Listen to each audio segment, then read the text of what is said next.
نن د رسول الله صلی الله علیه وسلم په ملک باندې راکېټونه روان ول او د رسول الله صلی الله علیه وسلم وطن د دغه روافضو مجوسیانو لخوا نه ویستلی کېدل. نه د الله له کعبې حیا وکړه د مجوسیانو د مشرکینو، نه د رسول الله صلی الله علیه وسلم له وطن نه حیا وکړه، نه د محمد رسول الله صلی الله علیه وسلم له روضې نه حیا وکړله. دا که هر څومره دغه خلق یا ملامت دي یا سلامت دي په هر څنګه چې دي عرب، لیکن دوی خو ځان ته وایي موږ اهل بیت یو. د دې تا راکېټونه چې د رسول الله د قبر په سر باندې را روان ول، شرمېدل او ذلیل او اله العالمین مو هلاک کړه. همدغه اسرائیل دی الله په تاسې هلاک کړي او تاسې دی الله په دوی باندې هلاک کړي. ټول مؤمنان امین ووایسته یا رب العالمین. موږ ته خو رب داسې زړونه راکړي دي د ما هغه ماشومان نه هېرېږي چې په 2014 کال کې به همدغه ایرانیانو ورته ویل وایست لا اله الا بشار الاسد، دا کلمه به مو ورته ویله او په خولو کې به مو ټکان ورته کول، ژوندي مو تر خاورو لاندې کړل، د شیو مسیرانو ته مو سجدي ورباندې لګولې. الله اکبر. هغه وخت د موږ نه هېرېږي. دغه د موږ مسلمانان خو دلته چې نسوار مخکې مې درته د دوی به هېر وي، لیکن د موږ خو نه هېرېږي. هغه د ماشومانو سلګیو ټوټې ټوټې وجودونه مو نه هېرېږي چې په خوند به مو وزل نښې مو ورباندې زده کولې د توپکانو په دې سوریه کې، په دې عراق کې، په دې یمن کې، په دې یو ځای بل ځای بل ځای کې. هغه د موږ نه هېرېږي. نو اله العالمین د تاسو په خپل منځ کې ظالمانو له یهودو سره تباه او برباد کړي. اله العالمین د یهود په تاسې تباه کړي او تاسې د الله په یهود باندې تباه کړي. او اله العالمین د ټولو مؤمنانو مسلمانانو حفاظت د تاسو په منځ کې وکړي. 15 میلیونه مسلمانان د دغه ایران خبیث او د دې مجوسیانو لخوا په شهادت په همدغه سوریه کې ورسېدل. هغه مهاجر سې سول، زناور روسي وخوړل، دریابونو کې سې غرق سول، دنیا ورباندې ډکه سوه. هغه خو ما حساب هغه شهیدان سې کړل. فقط زه دا بعضې مسلمانانو ته وایم په دې روزه کې داسې دعا کوي چې اله العالمین ظالمان په ظالمانو باندې هلاک کړي او مؤمنان مسلمانان په منځ کې یا الله ته حفاظت او ساتنه وکړي. تاریخ مه هېروئ، اهل سنت والجماعت ټول عمر په چا باندې خوشباوري کړې ده. دا ناکام سي دي په همدغه خاطر شاته صفات او ناکام دي چې په هر چا په خپل دښمن هم خوشباوري کړې ده او اتفاق ورسره کړی ده. نو د دنیا حالات داسې معلومیږي چې بهتري به په ژوند کې بیا ونه وینئ. دا یاد وساتئ، بهتري به په ژوند کې رانیسي. په نړۍ کې دا فسادونه به پسې زیاتېږي، دا جګړې به پسې زیاتېږي. پیغمبر علیه الصلاة والسلام وایي دنیا کې به داسې حال راسي مسلمان به مسلمان خوري، کافر به کافر خوري، ظالم به په هر چا مسلط وي، یو قدم به مظلومان نسی اخیستلی. نو په دغه وخت کې تاسو وایي د یو لمر د راختلو انتظار کوئ چې هغه مهدي علیه الصلاة والسلام د رسول الله صلی الله علیه وسلم بچی دی. د عدالت به په دنیا کې ورکیږي دوستانو، ظلم به اوج ته رسیږي.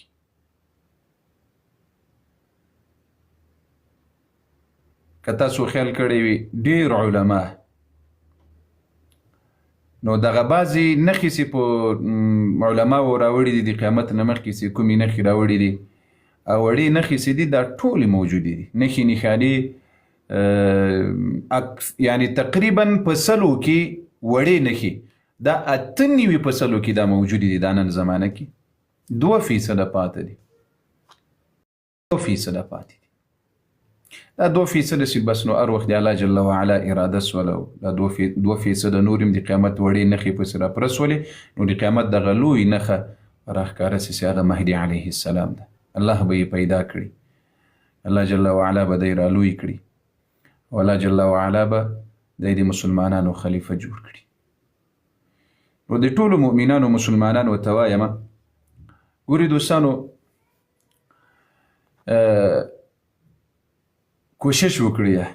خپلې عقیدې مو وساتئ، کوشش وکړئ ایمانونه مو وساتئ، کوشش وکړئ الله ته هجرت وکړئ، کوشش وکړئ د الله دین ته هجرت وکړئ، کوشش وکړئ د رسول الله صلی الله علیه وسلم طرف ته هجرت وکړئ، یعنی د هغه دین ته هجرت وکړئ.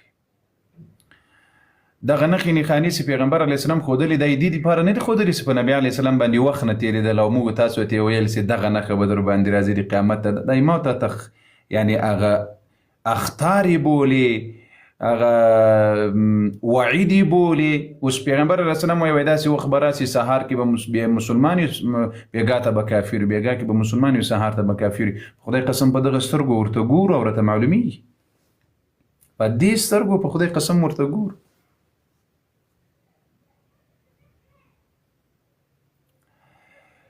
دغه نښې او نښانې چې پیغمبر علیه الصلاة وسلام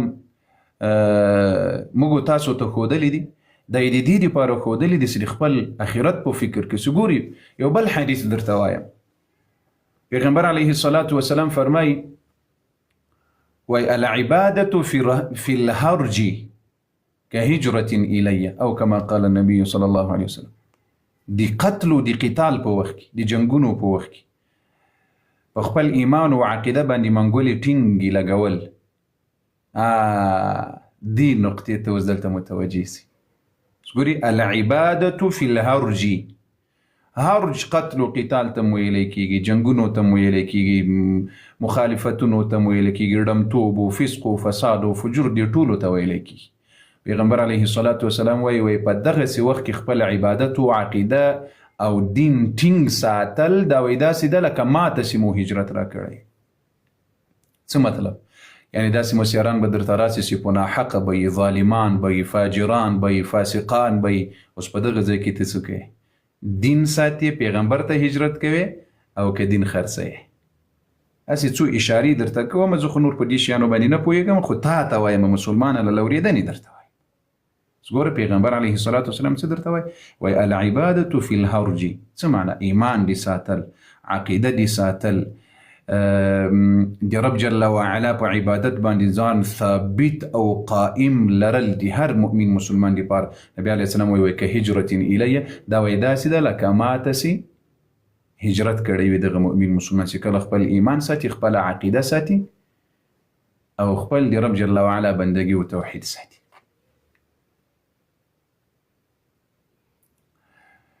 اوس دغه شیانو چې موږ تاسو محمد رسول الله صلی الله علیه وسلم خبر کړي. ګوري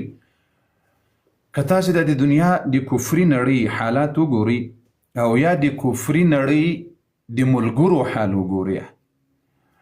دا ټول چل اسلام ته جوړ دی. ما دا یو خبره در سره یاد وساتئ، په الله قسم اهل سنت والجماعت ته جوړ ده، ځکه د حقیقي دین پیروان چې نن زمانه کې دي هغه اهل سنت والجماعت دي. دا په ډېرو خلکو خبره، څوک په یو سیاست پسې تړي، څوک په بل سیاست پسې تړي، څوک په یو سیاست پسې، څوک په بل سیاست پسې. داسې هیوادونه به زه درته وښیم چې 50 کاله خلک وایي موږ نن وهو سبا یې وهو، هغه یې اټومي طاقت ته ورسول خو لا وهلی نه ده. د موږ مسلمان دلته چونډۍ ورخوڅې کړي، دلته بس چونډۍ، دلته چونډۍ ورخوڅې کړي، بس دې ته ناست وي، دې ته انتظار، بس هغسې خمار کړي، نو خمار ناست وي، وایي والا پلانۍ ده او دا ده او دا ټول چل. تاسې نن وګورئ د ژوند او د زندګي شپې دي، دا د دنیا حالات داسې ځای ته را رسېدلي دي، د دنیا حالات. دوستانو پیغمبر علیه الصلاة وسلام یو روایت ده، کله وخت کې چې په شام کې جګړه شروع شوه، کړې تاسو یاد وي 2014 کال. په 2014 کال کې په شام کې جګړه شروع شوه. دا شام چې ده دې ته ارض المبارکه ویلی کېږي، د انبیاو وطن ورته ویلی کېږي شام.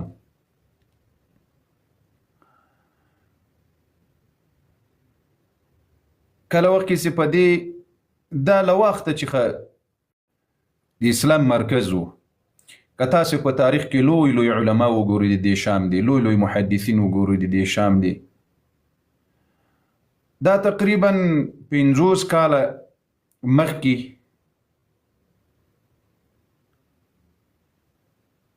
اسد په نامه باندې یو علوي شیعه و، نصیري شیعه ورته کافر وایي د شیعه ورته، ځکه دوی علي رضی الله عنه ته د الله جل وعلا ټول صفات ورکړي.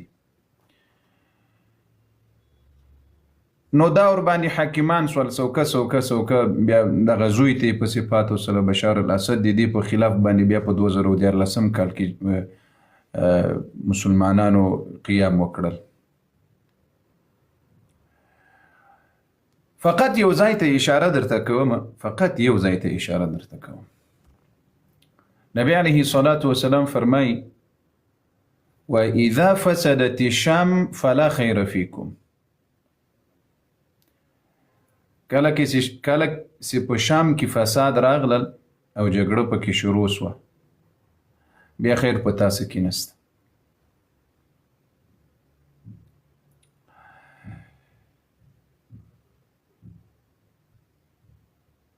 دا بعضې خلکو دلته لیکلي په درواغو اخبار منه شروي وایي خمیني مړ شوی ده. موږ په مرګ او ژوند باندې کار نه لرو. الله جل وعلا دي ظالمان په ظالمانو هلاک کړي، لیکن دا خبره دروغ ده. ما مخکې اخبار وکتل کې داسې یوله وروسته بیانیه ورکړي. نو هغو خپل یهودو خپل اهداف پوره کړي دي. اوس اسلامي نړۍ همدغسې ذلیله کړي ده، مسلمانان همدغسې تباه کړي دي. نو دا دروغ باندې اخبار یو بلکې ځای ته مه نشروي او مې درکوي. صحیح ده. الله جل وعلا مقدرمن کړه. الله دې همدغه خمیني مسلمان کړي. په اخر وخت کې کلمه ووایي خامنه‌ای او وایي ابو بکر ورور ده، عمر مې ورور ده د اسلام اول خلیفه ګاندي. موږ به دوی ته ورته وایو اوس مو تاسې مرونه سولاست. والله چې ابو بکر ته ورور ونه وایسته که په ټول عمر ورور درته ووایم. عمر ته چې ورور ونه وایسته په ټول عمر ولاکه ورور درته ووایم. عمر او ابو بکر ته چې مسلمان ونه وایسته په ټول عمر ولاکه مسلمان درته ووایم. صحابه وته چې مسلمانان ونه وایسته په ټول عمر ولاکه یا مسلمان یاس یا به مسلمان واس یا به مسلمان سی. بالکل هو قرص دا چې دا په نامه مسلمانان دي هغه د خپل کار کې هغه یې په خپل سینه کې وګوري چې دا ایمان او اسلام نه ما سره سته که نسته چې تاسې ته ورونه وایي. پوه نه شولاست. زه پوښتنه لرم که چېرته ما ته وخت راکوي کوم یې که نه راکوي بیا تاسو خپله ایجنډا په مخ ویسئ بیا زه خدای په اماني اخلم. مهرباني وکړئ پوښتنه که چېرته یو انسان روزه روانه ده او لبیک ورته وایي خدای دې په خیر راولي، خدای دې ټول مسلمانانو ته خیر پیښي، هغه څه دې خدای راپېښي چې ټول مسلمانانو کې خیر وي. اول به خیر غواړو، په دویمه قدمه کې به ورته تدابیر نیسو، خدای دې هغه لار باندې موږ روان کړي چې خدای په موږ خوشحاله کېږي. د روزې په اړه باندې غواړم که چېرته یو سړی عذر ولري، مشکل ولري او دی په اروپا کې ژوند ولري، په اروپا کې ژوند وکړي او دا روزه دی ډاکټران ورته ویلي چې تاسې یا د معدې تکلیف لرئ یا دغه مشکل ده، تاسې کولی شئ چې روزه وخورئ خو د دې فدیه ورکوئ. دغه سړی نیم کور د په افغانستان کې ده، ټول کور په افغانستان کې ده، مونږ ته دی مسافر ده په اروپا کې، دی به د دغو پیسو په اندازه باندې فدیه ورکوي که د افغانستان د پیسو په هغه به فدیه ورکوي؟ دغسې یوه پوښتنه مې درلوده. افغان صاحب محترم دا خبر بلی په تفصیل درته جواب کړم چې ټول مسلمانان ور باندې پوه سي. روزه چې کله راسي د کومو کسانو دپاره د روزې خوړل روا دي، د کومو کسانو دپاره الله جل وعلا د روزې خوړل روا کړي دي. الله جل وعلا وایي یا ایها الذین آمنوا كتب عليكم الصيام كما كتب على الذين من قبلكم لعلكم تتقون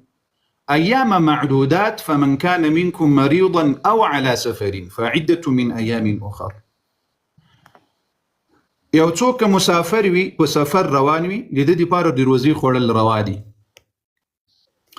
یو څوک مریض وي د هغه لپاره د روزې خوړل روا دي. بیا به یې وروسته قضایي راګرځي. دا دواړه مسافر او مریض دا دواړه به څه شي کوي؟ قضایي به راګرځي. اوس دلته دا د مریض یو خو داسې مریض وي چې هغه د موقت وخت مریض وي، یعنی لس شپې و 15 شپې و 2 ورځې و 10 ورځې مریضي لري نه. یو داسې وي چې هغه دوامداره مرض لري. اوس د دوامداره مرض دپاره څه حکم ده په شریعت کې او دغه د لیگ وخت د مرض دپاره څه حکم ده په شریعت کې. او یو خبره بله م یاد وساتئ، یوه فدیه ده، فدیه بله کفاره ده او بله سرسایه ده.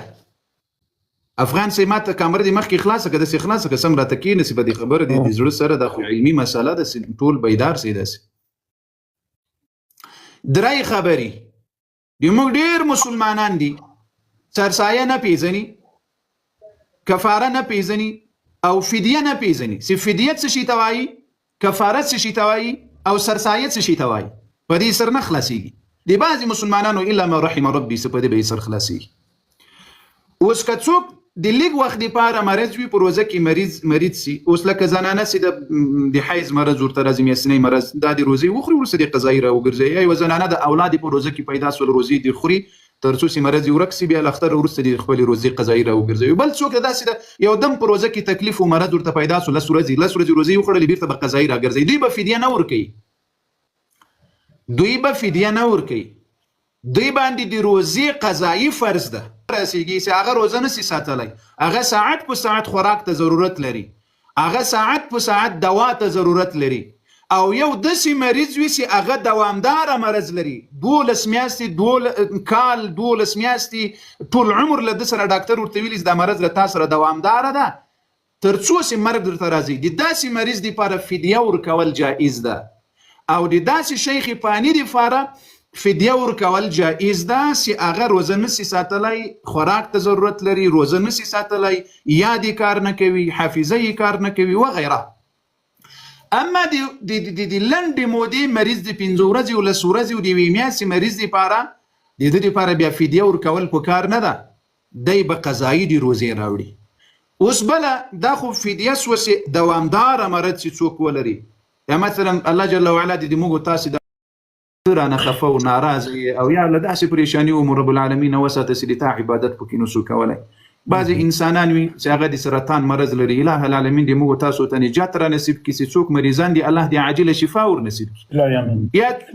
نور خلق دي هغه داسې تکلیفونه او پریشانیانې لري چې دوامداره مرض لري یعنی هغه نشي کولی چې هغه روزه ونیسي که اوس روزه ده له روزې نه وروسته بله میاشته مرض د ده سره ملګری ده دی کولی شي چې د هرې روزې 9 ورځې سوه 10 ورځې سوه د دې فدیه ورکړي یعنی د هرې روزې په بدل کې د یوه سرسایه ورکړي په امریکا کې په جرمني کې په لندن کې په ډینمارک کې په بریتانیا کې په پاکستان کې په افغانستان کې د هغه ملک سرسایه به ورکوي د هغه ملک سرسایه به د هرې روزې په بدل کې 15 روزې دي وخوړلې 10 دي وخوړلې ټولې دي وخوړلې دا د دوامداره مرض دپاره درته ښیم یا د شیخ پانی دپاره هغه چې کله فدیه ورکوي نو د هرې روزې چې څوم یعنی د یوه سرسایه به د هرې ورځې په بدل کې د 150 په بدل کې به 10 سرسایه ورکړي چې په کوم وطن کې او په کوم هیواد کې اوسي کفاره څه شي ته وایي کفاره هغه ته وایي چې یو څوک قصدن روزه وخوري بې له ضرورته روزه وخوري یا له خپلې بیبي سره کوروالی وکړي د روزې په میاشت کې په ورځ کې یا مثلا قصدن راولاړ چې خوراک وکړي یا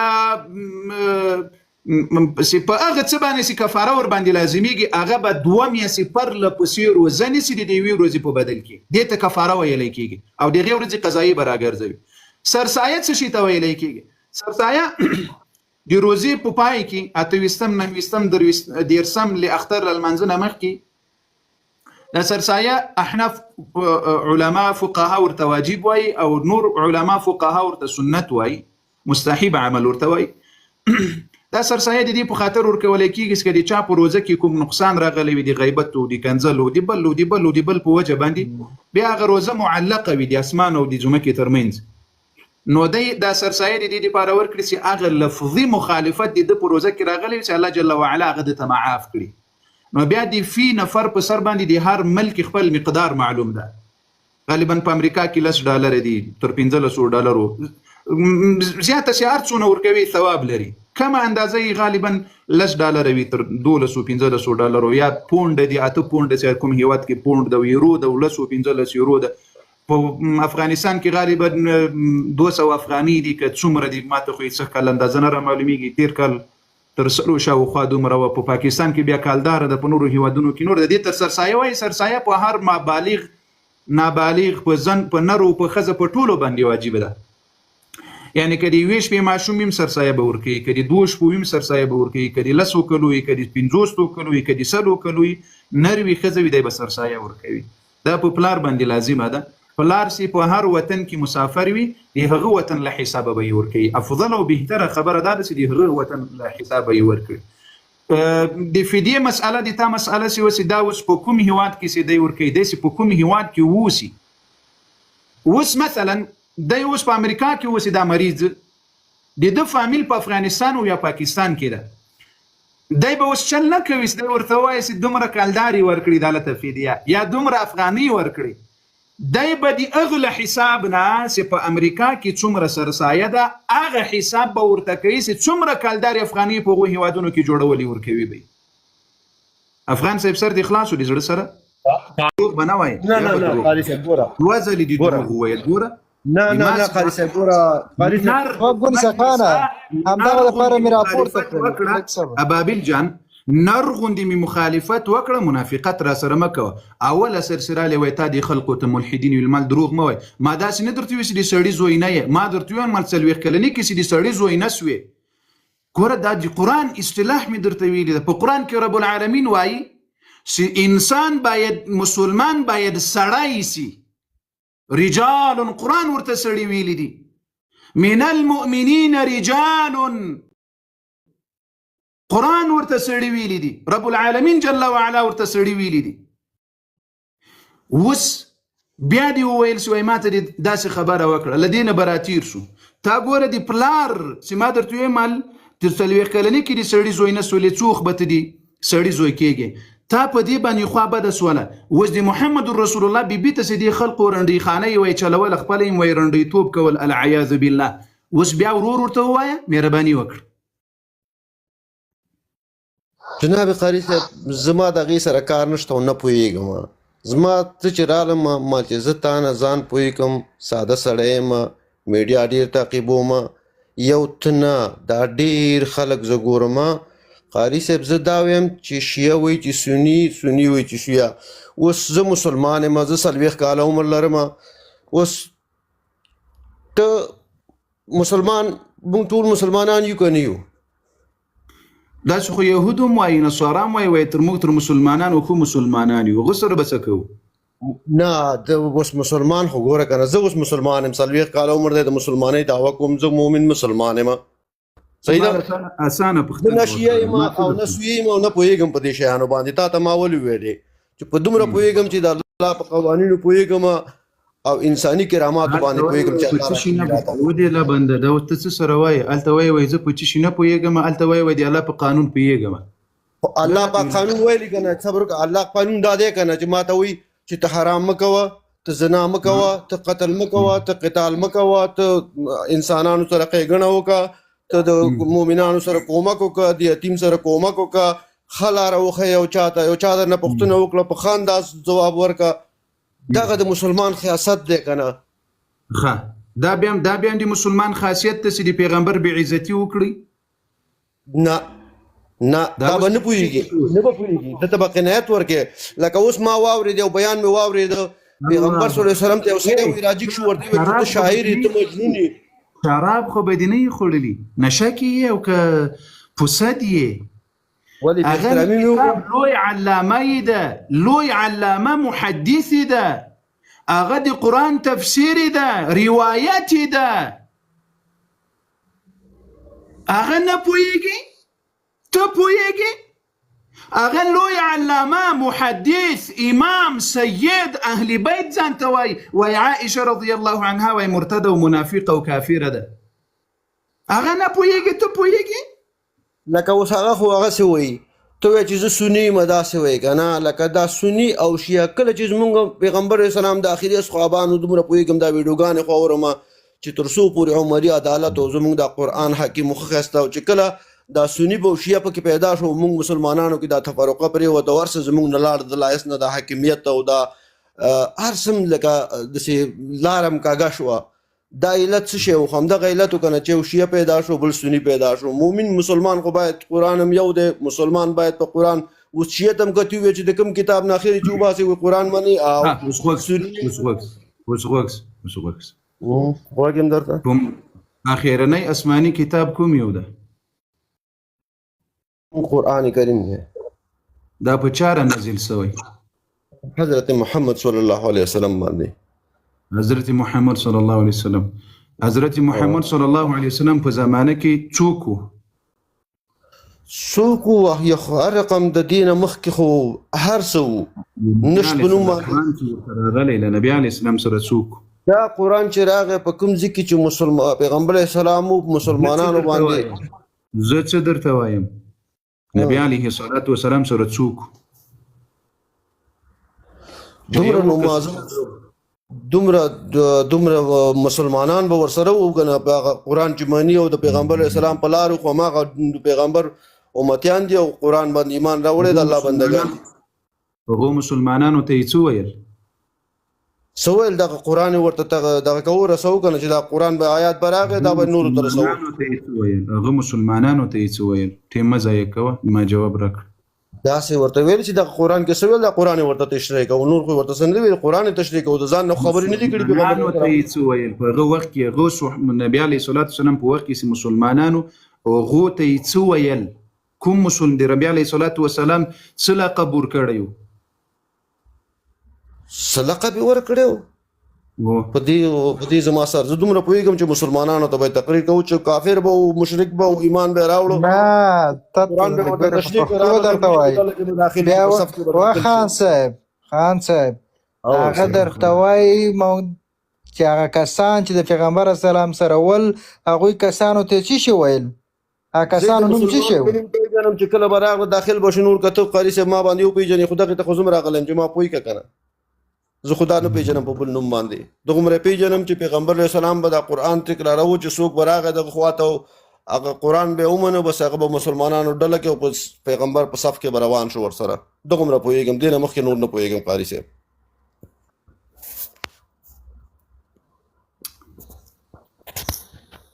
دا دې محال ده دا دې محال الله دې دې مو په حال رحم وکړي دا تاسې په یو چا نیوکې لري او یو چا اعتراض لري د خپل ځان غم دې وکړه د شایع و غم مه کوه د خپل ځان غم دې وکړه ښه د زړه سر وقرباني سه د خپل ځان غم دې وکړه زه باید څه وکړم ته ماته ووایې ما ته وښیه که نه چې زه هغه وکړم که نه زه خو راغلی یم چې ما ته قرآن وښیه قرآن څه وایي ما ته هغه ما ته ووایې چې زه هغسې وکړم ژوند تېر کړم او یم هم په اروپا کې